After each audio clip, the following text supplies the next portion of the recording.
On va passer sur le troisième point, troisième conseil justement que tu avais commencé à nous donner au début. Donc c'était la mise en relation. Euh, Qu'est-ce que tu entends par là et aussi comment tu mets ça en place avec tes équipes? Bien sûr. La mise en relation, c'est en fait un email qui est fait à votre prospect, mais par quelqu'un d'autre que vous, en votre nom.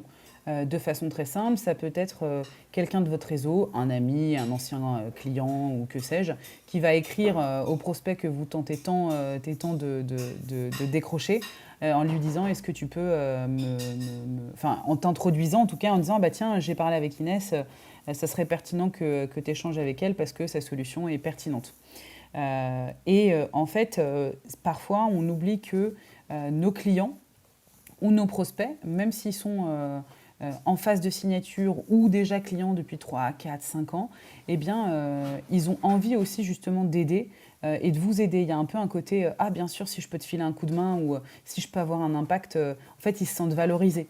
Et Ouais. donc, je pense que ce qui est important de mettre en place, c'est pareil, donc mapper les comptes et identifier finalement l'ensemble des prospects qui pourraient faire cette mise en relation.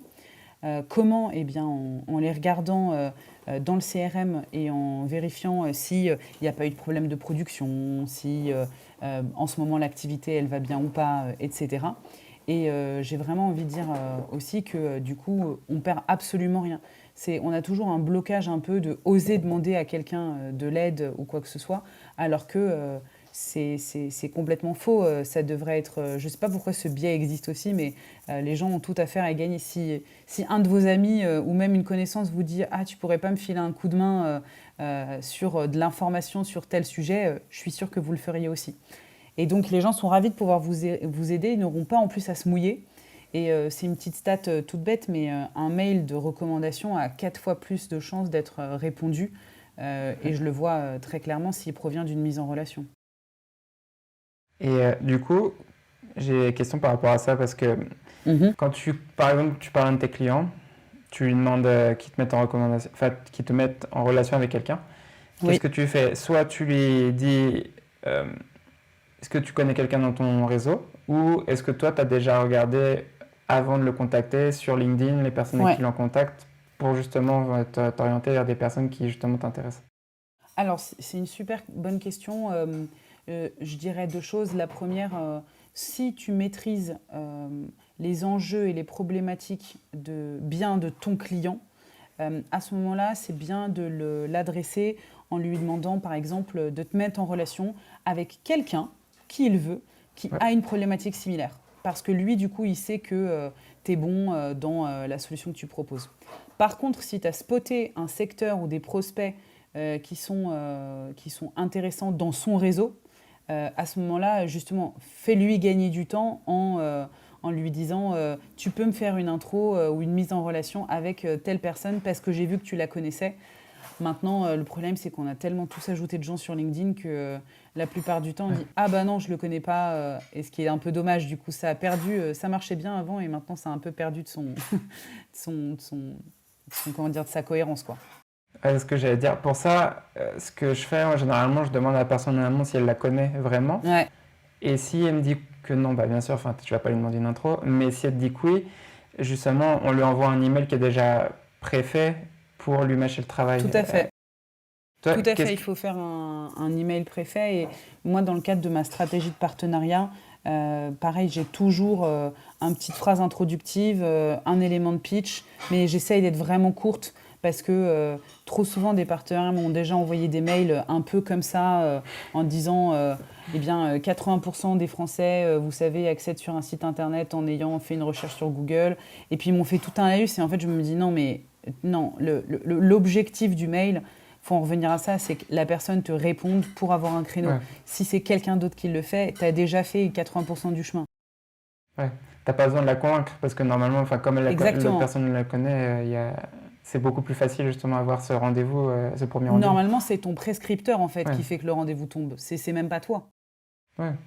Ouais, et de toute façon, si la personne aussi, enfin, j'imagine que tu aussi, c'est une question que je vais te poser, mais tu fais Mhm. ça, j'imagine qu'avec des clients qui sont satisfaits, parce que j'imagine que les clients qui sont moins satisfaits, tu vas quand même aller leur parler ou tu... Alors, en fait, La nuance n'est pas dans le satisfait ou insatisfait, tu as Ouais, raison, tu fais ça avec des clients avec lesquels ça se passe bien, mais je dirais que trop souvent j'observe que les commerciaux ne veulent pas faire de mise en relation avant que ça soit depuis 2 ans en collaboration, 5 étoiles, etc. Non, il n'y a pas besoin, ça peut être même un prospect en fait. Je ouais. pense que c'est que quelqu'un avec qui tu t'entends bien et qui a envie de te recommander ou pas, tu vois. Il n'y a pas besoin que ça soit en termes de temps ou en termes de niveau.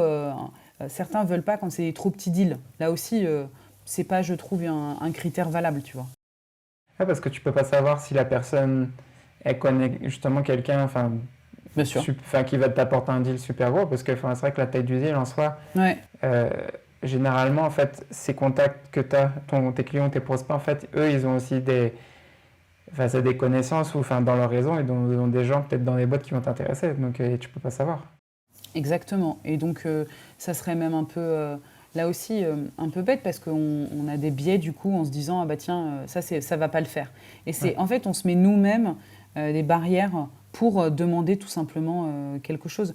J'avais une super formatrice qui me disait à l'époque, remettez-vous dans la tête d'un enfant qui n'a jamais peur de demander quoi que ce soit en fait. Il Ouais. pose les questions sans filtre.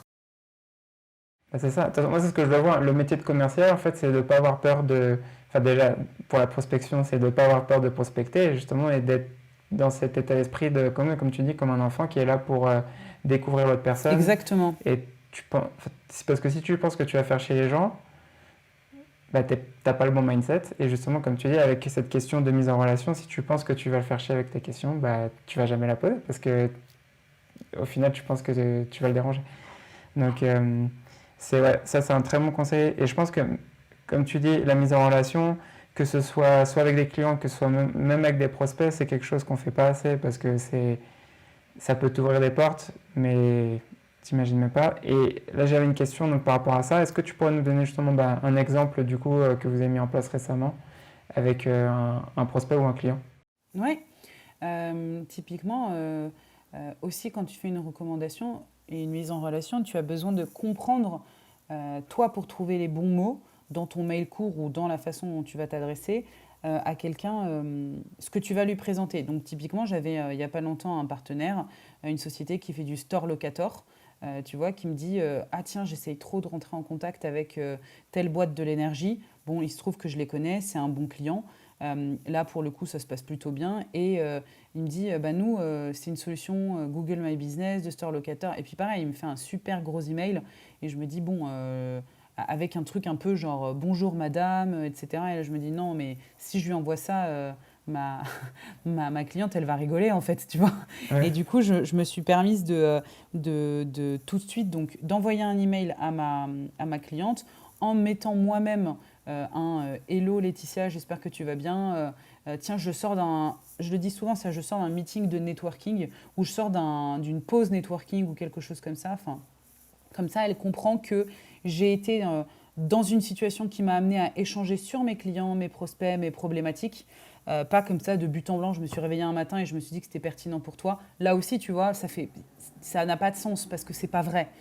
Et donc de lui dire, voilà, bah, tiens, j'étais en train de networker et je parlais avec Martin et je trouvais pertinent de te le présenter parce que je pense que sa solution de store locator pourrait éventuellement vous correspondre. Mais je te laisserai voir avec les équipes, en tout cas, compte sur moi ou tu peux échanger avec lui. Et juste quelque chose comme ça suffit largement parce qu'en fait, c'est vrai. C'est comme si tu avais envoyé un texto à un ami en lui disant tiens, je suis en train de prendre un verre avec Henri, on est en train de parler du cours de tennis, est-ce que tu peux le réserver pour tel jour, tu vois. Pardon pour la métaphore, mais en fait, c'est Ouais. vrai. Bah, c'est ça, hein. Mais en fait, je pense que le contexte, c'est aussi la clé quand tu donnes justement cette information-là, parce que si tu donnes pas de contexte, comme tu disais, enfin, en gros, c'est suite à du networking que justement, enfin, ça t'est venu l'idée en fait de présenter cette personne. Exactement.